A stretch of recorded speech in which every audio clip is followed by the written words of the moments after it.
poor girl begs a doctor, "Save my mother, I'll pay you when I grow up." A billionaire witnesses the scene and, without knowing why, decides to help. When he sees the injured woman, he recognizes the love he lost and realizes the little girl looks like him. Without thinking twice, he takes responsibility and changes the course of that story. If this story interested you, don't forget to subscribe to our channel and tell us from which city you're watching. I promise this will be the best story you'll ever hear. The fluorescent lights of Boston General Hospital buzzed overhead as 4-year-old Emma clutched her worn teddy bear tighter against her chest. Her small voice echoed through the sterile corridor, desperate and trembling. "Please, please, you have to help my mommy. I will pay you when I grow up. I promise." The doctor, overwhelmed with emergency cases, barely glanced at the little girl before rushing past. Emma's eyes filled with tears as she watched him disappear through the double doors. She stood there alone, her pink sneakers scuffed and her jacket 2 sizes too big, a hand-me-down from a neighbor. The bear in her arms had one missing eye and patches of fur worn thin from years of comfort. She pressed it against her face, trying to muffle her sobs, when she heard footsteps approaching. Alexander Hayes had only come to the hospital for a minor inconvenience, a cut on his forearm that needed stitches before his 3 o'clock board meeting. At 29, he ran one of the fastest-growing tech companies in New England, and his schedule was measured in minutes. But the sound of a child crying made him pause mid-stride. He turned and saw her, a tiny figure drowning in oversized clothes, shaking with the kind of grief that seemed too heavy for such small shoulders. "Excuse me, are you okay?" Alexander knelt down to her level, his expensive suit jacket touching the hospital floor. The little girl looked up at him with red-rimmed eyes, and something in his chest tightened. "My mommy is hurt really bad. She was in a car accident, and they say she needs surgery, but I do not have money and nobody will listen to me." Her words tumbled out between hiccups and gasps. Alexander felt his throat constrict. "What is your name?" "Emma," she whispered. "Emma Parker. And where is your daddy?" She shook her head, fresh tears spilling down her cheeks. "I do not have a daddy. It is just me and Mommy. We live together in our apartment and she works 2 jobs and she is always tired, but she always makes me breakfast and reads me stories, and now she is hurt and I am scared." The vulnerability in her voice struck something deep within him. He reached out slowly, giving her time to pull away if she wanted, and gently touched her shoulder. "I am going to help you, Emma. I promise. Can you tell me what happened to your mommy?" Emma sniffled and wiped her nose with the back of her hand. "She was driving in the rain last night. She was crying and driving really fast, and then we hit a tree. I had my seatbelt on, so I only got scratches, but Mommy, she lost a lot of blood. The nurse said she lost a lot of blood." Alexander's mind raced. A car accident, significant blood loss, emergency surgery needed. He stood up and scanned the hallway for someone in charge. "Stay right here with me, Emma. We are going to make sure your mommy gets the best care possible." He spotted a nurse at the station and strode over with Emma's small hand now gripping his. "I need to speak with whoever is handling the emergency case for this child's mother." "Parker, is that correct?" The nurse looked up, startled by his commanding tone. "Sarah Parker, yes. She is being prepped for surgery now, but there are insurance issues, and we need a family member to sign." "I am taking responsibility," Alexander said firmly. "Whatever she needs, the best surgeons, the best equipment, I will cover all costs. Get me the paperwork." The nurse hesitated, clearly confused by this well-dressed stranger suddenly appearing as a benefactor. "Sir, are you family?" He glanced down at Emma, whose hopeful eyes were fixed on him. "I'm a friend. Now please, get the authorization forms." Within minutes, Alexander had signed documents, made calls to hospital administrators he knew through charity boards, and demanded that the top trauma surgeon be brought in for consultation. As he finished the last signature, a gurney rushed past them toward the operating wing. Emma gasped and tried to run after it, but Alexander caught her gently. "Mommy, Mommy, please wake up." For a split second, Alexander saw the woman's face as the gurney passed under the bright hallway lights. His pen clattered to the floor. The world seemed to tilt on its axis. It could not be. It was impossible. But those features, that face, even pale and unconscious, were unmistakably hers. Sophia. Sophia Martinez. The woman who had vanished from his life 5 years ago without explanation, without goodbye, leaving him with nothing but unanswered questions and a wound that never quite healed. His hands began to shake. He looked down at Emma, really looked at her this time. The dark curls, the shape of her eyes, the stubborn set of her jaw, even through the tears. His own eyes stared back at him from her small face. The timeline crashed through his mind like a freight train.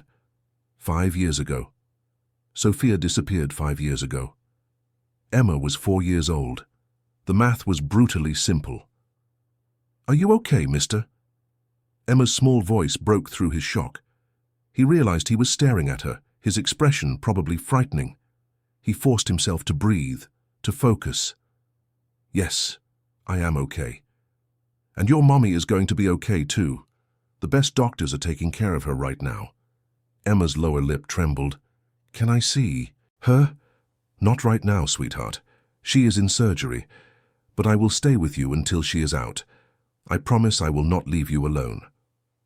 Emma looked up at him with such trust, such desperate hope, that Alexander felt something crack open inside his chest. "Okay," she whispered. Alexander realized he could not just stand in this hallway with a traumatized 4-year-old, possibly his daughter, while her mother, his former love, fought for her life in surgery.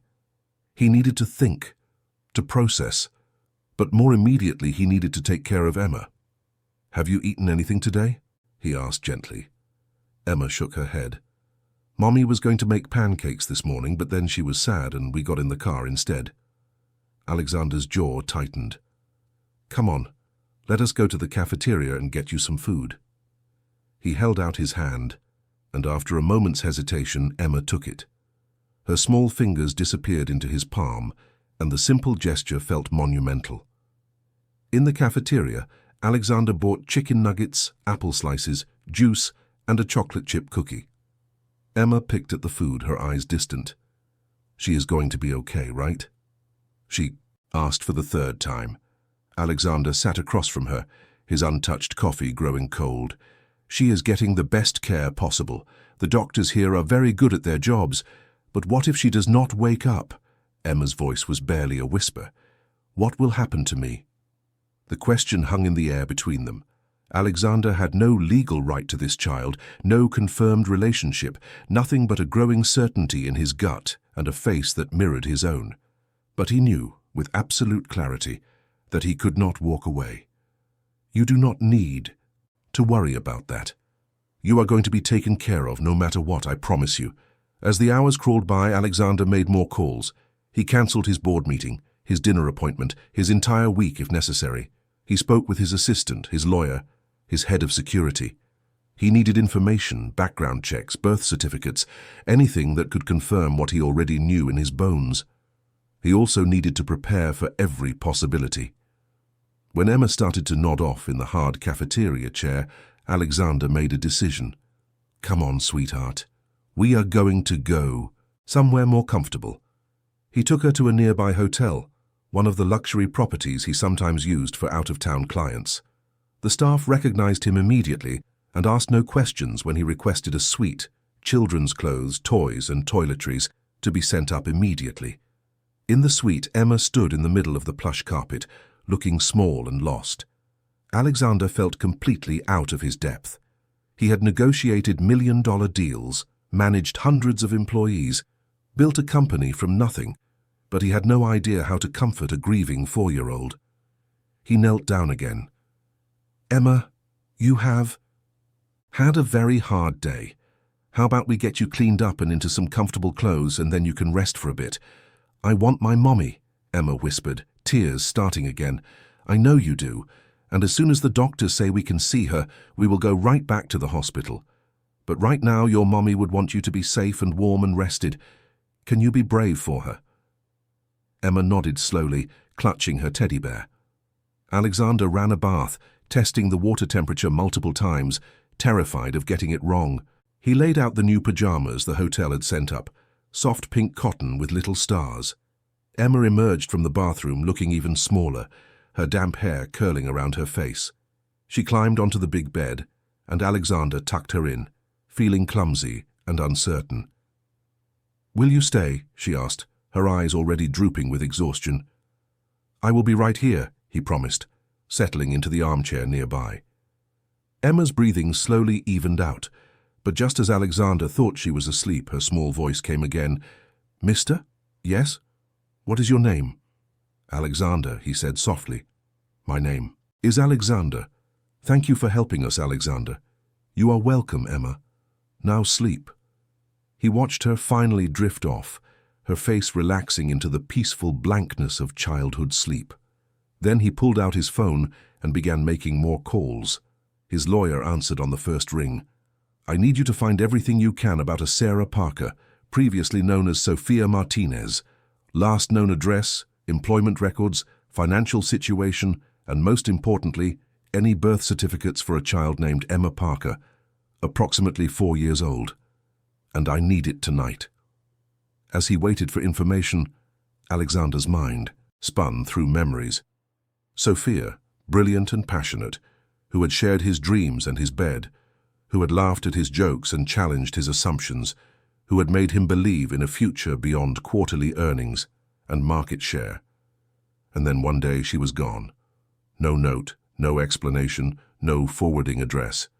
He had searched for months, hired investigators, called everyone they knew. Nothing. It was as if she had simply ceased to exist. His phone buzzed with incoming emails. His lawyer worked fast. Alexander read through the documents, his anger building with each line. Sophia had changed her name back to her mother's maiden name, Parker. She worked 2 jobs, one as a waitress, one as a night cleaner. She lived in a small apartment in a rough neighborhood. She had debts, medical bills, a car loan on a vehicle now totaled. And there, attached as a PDF, was Emma's birth certificate. Mother, Sarah Parker. Father, blank. Alexander's hands clenched around his phone. She had been pregnant when she left. She had carried his child, given birth, raised their daughter alone in poverty, and never once reached out to him. Why, the question burned through him. What had happened? What had he done or failed to do that made her run? His phone rang. It was the hospital. "Mr. Hayes? This is Dr. Richardson. I am calling about Sarah Parker." Alexander's heart stopped. "Is she okay? She is out of surgery. We were able to repair the internal bleeding, but during our scans we found a mass in her brain. We have done a biopsy, and we are waiting on results. Given the trauma and the swelling, we have induced a medical coma to give her body time to heal. She is stable for now, but the next few days are critical." Alexander closed his eyes. "When can I see her? Visiting hours in the ICU are limited, but given your financial guarantee and your relationship to the patient, I can arrange for you to visit briefly." "What about her daughter?" "Once the patient is moved to a private ICU room, we can allow short supervised visits. Children that young can be frightened by the equipment." "I understand. Thank you, Doctor." Alexander looked over at Emma, still sleeping peacefully, unaware of how precarious her world had become. He made a silent vow. Whatever had happened in the past, whatever Sophia's reasons for leaving, he would not abandon this child. He would not abandon either of them. Not again. Not ever. The next morning, Alexander woke to find Emma sitting up in bed, staring at him with wide eyes. "Is my mommy awake yet?" "Not yet, sweetheart, but she is resting and getting stronger. The doctors say we can visit her later today." Emma's face crumpled. "I want to see her now. I know, and we will, I promise. But first, let us get you some breakfast and clean clothes. How about we go shopping for a new outfit?" Emma looked down at the hotel pajamas. "I do not have money for new clothes. You do not need to worry about money, Emma. I am taking care of everything. But Mommy says we should not take things from strangers." Emma's voice was uncertain. Alexander felt a pang in his chest. "Your Mommy is very wise. But I am not a stranger anymore, am I? We are friends now. And friends help each other. Is that okay?" Emma considered this seriously. then nodded. Okay, but I will pay you back when I grow up. You do not need to pay me back, but if it makes you feel better, you can draw me a picture instead. Deal? Emma's face brightened just a little. Deal. They spent the morning in a strange, fragile routine. Alexander took Emma to a children's store where she shyly picked out jeans, shirts, and a new jacket. He bought her coloring books, crayons, a few stuffed animals to keep her teddy bear company. They had breakfast at a diner where Emma told him about her preschool, her best friend Mia, and how her mommy always sang to her before bed. With each detail, Alexander felt the reality settling deeper into his bones. This was his daughter. This bright, brave, beautiful little girl was his, and Sophia had kept her from him. The anger simmered beneath his careful composure, but he pushed it down. There would be time for answers later. Right now, Emma needed stability. That afternoon, they returned to the hospital. Alexander had arranged for a private ICU room, and he prepared Emma as best he could. Your mommy is going to look like she is sleeping. She will have some tubes and machines around her, but those are helping her get better. It might. Seems scary, but I will be right there with you, okay?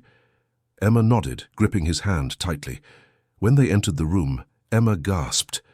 Sophia lay motionless in the hospital bed, her face pale against the white pillow, tubes running from her arms, monitors beeping steadily. "Mommy," Emma whispered. She tried to run forward, but Alexander held her back gently. "Slow, sweetheart. You can go to her, but be very gentle." Emma approached the bed and carefully touched her mother's hand. "Mommy, it is me, Emma. Please wake up, I miss you." Alexander stood back, watching, and for the first time since the gurney had rushed past him in the hallway, he really looked at Sophia. 5 years had changed her. She was thinner, there were shadows under her eyes, even in unconsciousness, and her hands showed the roughness of hard labor.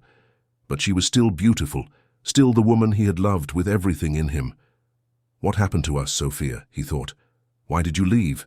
Why did you take our daughter and disappear?" He wanted to be angry, wanted to rage at her for the years stolen from him, but looking at her lying so still and fragile, all he felt was a desperate need for her to survive, to wake up, to give him answers. Emma climbed carefully onto the chair beside the bed and began talking to her mother, telling her about Alexander, about the hotel, about the new teddy bear she had picked out. "I named him Alexander Jr.," she announced proudly, "because Alexander is taking care of me until you wake up," and he promised he would not leave. Despite everything, Alexander felt his eyes sting. "I promised," he confirmed quietly. Over the following days, a routine emerged. Alexander moved them into a furnished apartment near the hospital, a temporary solution until Sophia recovered. He enrolled Emma in a nearby preschool, arranged for a nanny to help when he had unavoidable business obligations, and spent every spare moment either with Emma or at Sophia's bedside. He read reports to Sophia's unconscious form, told her about Emma's day, and sometimes, late at night when the nurses had dimmed the lights, he simply held her hand and whispered, "Come back. Please come back. We need you." His lawyer delivered more information. Alexander paid off Sophia's debts, settled the car loan, arranged for her belongings to be moved into storage. He updated his will, naming Emma as his primary beneficiary. He had DNA tests run, though he already knew the results before they came back. 99.9% probability of paternity. Emma Parker was Emma Hayes, whether the birth certificate acknowledged it or not. 3 weeks after the accident, Dr. Richardson called Alexander into his office. "We have the biopsy results. The mass was benign, a meningioma. We were able to remove most of it during the initial surgery. She will need follow-up treatment, but the prognosis is good. We are going to start reducing the sedation. If all goes well, she should regain consciousness within the next few days." Alexander felt his knees weaken with relief. "Thank you, doctor. Thank you." He immediately went to Emma's preschool, picked her up early, and took her for ice cream. "Why are we celebrating?" Emma asked, chocolate smudge on her chin. "Because your mommy is going to wake up soon." Emma's face lit up with a joy so pure it made Alexander's heart ache. "Really? Really, truly?" "Really, truly," he confirmed, and Emma threw her arms around his neck, nearly knocking over both their ice cream cones. 2 days later, the call came. She is waking up. Alexander grabbed Emma and rushed to the hospital. When they entered the ICU room, Sophia's eyes were open, confused and unfocused, but open. A nurse was checking her vitals. "Miss Parker, you are in the hospital. You were in a car accident. You are safe. Try not to move too much." Sophia's lips moved. Her voice was barely a rasp. "Emma. Where is Emma?" "She is right here," the nurse said gently, and stepped aside. Emma rushed forward, tears streaming down her face. "Mommy, Mommy, you are awake." Sophia's eyes found her daughter and filled with tears. "Baby. Oh, baby, are you okay?" "I'm okay, Mommy. Alexander took care of me. He promised he would not leave, and he did not." Sophia's gaze shifted, slowly, and landed on Alexander standing at the foot of the bed. Her eyes widened, the color drained from her already pale face. "No," she whispered. "No, this cannot be happening." Alexander stepped forward, his expression unreadable. "Hello, Sophia, or should I say, Sarah?" Sophia closed her eyes, a tear sliding down her temple. "How long have I been here?" 3 weeks, Alexander said, quietly. 3 weeks in a coma. Emma needed someone. I stayed." Sophia looked at her daughter, then back at Alexander, and something like despair crossed her features. "Thank you," she whispered. "Thank you for taking care of her." Alexander's jaw tightened. "We need to talk, but not now. Now you need to rest and recover. Emma needs her mother." Sophia nodded weakly, her eyes already drifting closed again from exhaustion. Over the next week, Sophia's strength slowly returned. Emma visited every day, bringing drawings and stories. Alexander came too, always polite, always controlled, but Sophia could feel the questions burning beneath his surface. She knew the reckoning was coming. She just did not know if she had the strength to face it. Finally, Dr. Richardson cleared Sophia to have longer visits and more intensive conversations. Alexander waited until Emma was in the playroom with a child life specialist. Then he closed the door to Sophia's room and sat down in the chair beside her bed. His voice was calm, but his eyes were hard. "I think you owe me an explanation. 5 years, Sophia. You disappeared 5 years ago without a word. And now I find out you have been raising my daughter alone in poverty, and you never once thought to tell me I was a father." Sophia's hands twisted in the hospital blanket. "It is not that simple." "Then make it simple," Alexander said, his control finally cracking. "Make me understand why the woman I loved, the woman I wanted to marry, vanished and took my child with her." Sophia took a shaky breath. "Your father came to see me." "What?" Alexander's voice was sharp. "When?" 5 years ago, about a month before I left. He came to my apartment. He said you had confessed to him that you wanted to end things with me, but did not have the courage. He offered me money to disappear and make it easy for you." Alexander stood up abruptly, his chair scraping against the floor. "That is a lie. I never said anything like that to him. I was going to propose to you. I had the ring. I was just waiting for the right moment." Sophia's eyes filled with tears. "I did not know that. All I knew was that you had been distant for weeks, always busy, always distracted. And then your father showed up with his checkbook and his contempt, telling me I was not good enough for you, that I was holding you back. I told him to go to hell. I refused his money. But after he left, I could not stop thinking about it. What if he was right? What if you did want out but were too kind to say it? I was distant because I was working on the biggest deal of my career, trying to prove to my father that I could run the company without his interference," Alexander said, his voice raw. "I was an idiot. I should have told you what was happening, should have made time, but I never wanted to end things, never." Sophia wiped her eyes. "I realize that now. But back then, I was scared and young, and I convinced myself that leaving was the right thing to do. And then, 2 months later, I found out I was pregnant. Why did you not tell me?" Alexander's voice broke. "Why did you not give me a chance?" Sophia looked away. "I tried. I picked up the phone 100 times, but every time I saw a picture of you in the business news, surrounded by beautiful, accomplished women, I thought, How can I come back now? How can I tell him I am pregnant when he will think I'm just trying to trap him or get his money? And your father, he would have made our lives hell. So I changed my name, moved away, and decided to raise Emma on my own. Alexander sat back down, his head in his hands. My father, he said bitterly. I should have known. He has been trying to control my life since I was born. Sophia, I am so sorry. I am sorry I gave you any reason to doubt me. I am sorry I did not fight harder to find you. I am sorry you went through pregnancy and childbirth and 4 years of raising our daughter alone. But I am here now. And I am not going anywhere. Sophia looked at him, searching his face. What do you want, Alexander? I want to be Emma's father, he said simply. I want to be part of her life. And I want to help you. No strings, no conditions. You do not have to be with me. You do not have to forgive me. But please, let me know my daughter. Let me take care of both of you. Sophia was quiet for a long moment. I am scared, she finally admitted. Scared that you will change your mind.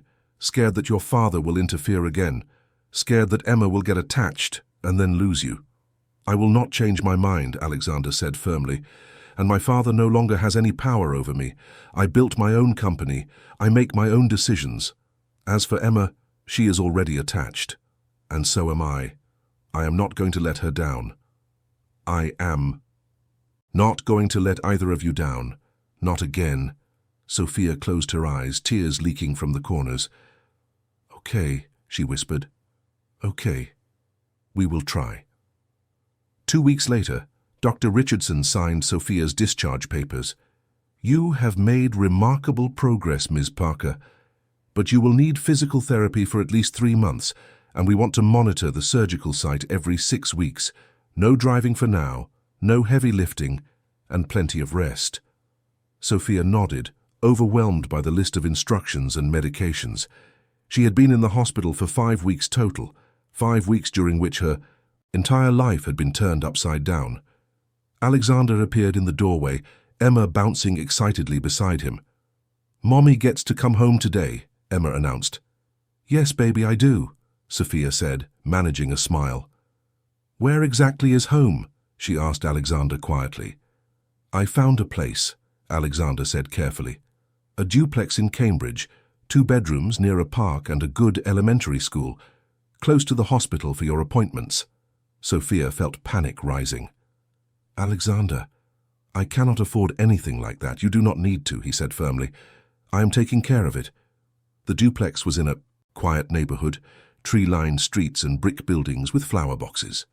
Alexander carried Sophia's small bag while Emma ran ahead. Look, Mommy, this is our building. Alexander unlocked the door, and Sophia stepped inside, her breath catching. The space was beautiful. Hardwood floors, large windows, comfortable furniture. Emma dragged her toward the bedrooms. This is my room. Look, I have a big girl bed and a desk for drawing. The room was painted soft lavender, with bookshelves filled with children's books and a window seat overlooking the park. And this is your room, Mommy, Emma continued. Sophia stood in the doorway of a spacious bedroom with an attached bathroom, a reading chair by the window and a small desk. There is also an office, Alexander said. I thought you might want a workspace of your own. Sophia turned to face him, emotions warring in her chest. This is too much. It is what you need right now, Alexander said quietly. Emma needs stability. You need time to heal. Please, Sophia, let me do this. Sophia looked at her daughter's hopeful face and felt her resistance crumbling. Okay, she whispered. Thank you. The first few days were an adjustment. Alexander made breakfast. Every morning drove Emma to preschool and took over the bedtime routine with touching earnestness. He ran Emma's bath, read her stories with different voices, and invented elaborate tales about a princess and her teddy bear. Sophia would listen from her room, hearing Emma's giggles and Alexander's patient responses, and feel something in her chest both break and heal. As weeks passed, a rhythm emerged. Sophia grew stronger, able to walk to the park with Emma, to cook simple meals, to reclaim her independence. She started looking for work, something flexible that would allow her to be present for Emma. She ended up at a small art gallery in Boston, working part-time as a coordinator. The work felt like coming home to a part of herself she had forgotten. "Look, Mommy has a job," Emma announced proudly to Alexander one evening. "She helps people find pretty pictures." "That is wonderful," Alexander said. "How does it feel?" "Like I am myself again," Sophia admitted. "Not just Emma's mom or someone who needs help, just me." Alexander smiled. "Good. You should always be yourself." "That is who I fell in love with." The words hung in the air between them. Sophia felt her cheeks flush. "I just want you to know that my feelings have not changed," Alexander continued. "Even after 5 years, I never stopped loving you. But I know love is not enough without trust. So I am willing to wait. For as long as it takes." One Saturday afternoon, Alexander took Emma to the park. He pushed her on the swings and bought her ice cream. They sat on a bench together. "Alexander," she said thoughtfully, "can I ask you something?" "Of course, sweetheart. Are you going to stay with us forever?" Alexander felt his heart clench. "Yes, Emma. I'm going to stay with you forever. Even when I am a grown-up. Even when you are old and have kids of your own, I will still be here." Emma considered this. "Like a daddy?"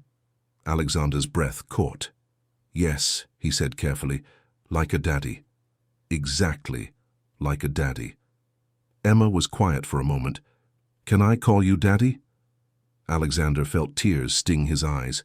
He knelt down, taking her small hands in his. "Emma, I would be honored if you called me Daddy, because that is what I am. I am your daddy, and I love you, more than anything in the world." Emma threw her arms around his neck. "I love you too, Daddy." When they got home, Emma ran to Sophia. "Mommy, guess what? I have a daddy now. His name is Alexander, but I am going to call him Daddy, and he says he is going to stay forever." Sophia looked over Emma's head at Alexander, tears shining in his eyes. She felt her own eyes fill. "That is wonderful, baby. I am so happy for you." That night, Alexander and Sophia sat in the living room. "We need to make it official," Alexander said. "I want to legally recognize her as my daughter. I want to update my will, set up a trust fund, make sure she is protected." Alexander pulled out a folder. "I had my lawyer draw up papers. Voluntary acknowledgement of paternity. And this is my updated will. Emma is the primary beneficiary, with you as trustee." "This is not conditional on us being together," Alexander said. "This is about Emma. She is my daughter, whether you and I are a couple or just co-parents. That does not change." Sophia picked up the pen and signed. Her hand shook slightly, but her signature was clear. Alexander signed below hers, and just like that, Emma officially had a father. "Thank you," Alexander said quietly, "for trusting me with her." "Thank you for being here," Sophia replied, "for not giving up on us." The following week, they told Emma the truth. "Emma, sweetie," Sophia began, "you always had a daddy. He just did not know about you." "Because Mommy and Daddy had a misunderstanding before you were born," Alexander explained. "When Mommy found out she was having you, she was scared to tell me. But that was not true," Sophia added. "Your Daddy would have wanted to know about you very much." "So you are really my daddy?" Emma asked. "I was always your daddy," Alexander confirmed. "I just did not know it. But now I do, and I am never going to leave you." Emma looked between them. "Are you and Mommy going to get married?" "We are taking things slow," Sophia said carefully. "But do you love each other?" Emma persisted. "Yes," Alexander said quietly. "I love your Mommy very much." "I love your daddy too," Sophia admitted. "We are just figuring out how to be a family together," Emma seemed satisfied. "Okay, can I go play now?" "Yes, baby," Sophia said, laughing. Alexander and Sophia sat in the sudden silence. "So," Alexander said, "you love me."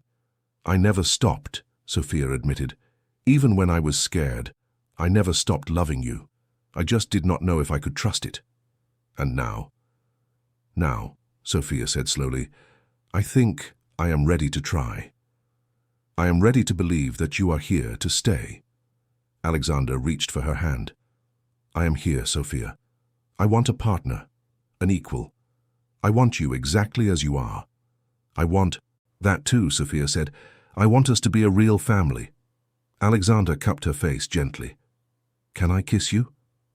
Sophia nodded, and Alexander leaned in, pressing his lips to hers softly, like a promise. The kiss was gentle and sweet, and full of 5 years of longing. I missed you, she whispered. I missed you too, Alexander said. Every single day. From that point on, they were a couple rebuilding a relationship, a family learning to be whole. Emma thrived in kindergarten. Alexander worked from home more often. Sophia curated exhibitions at the gallery.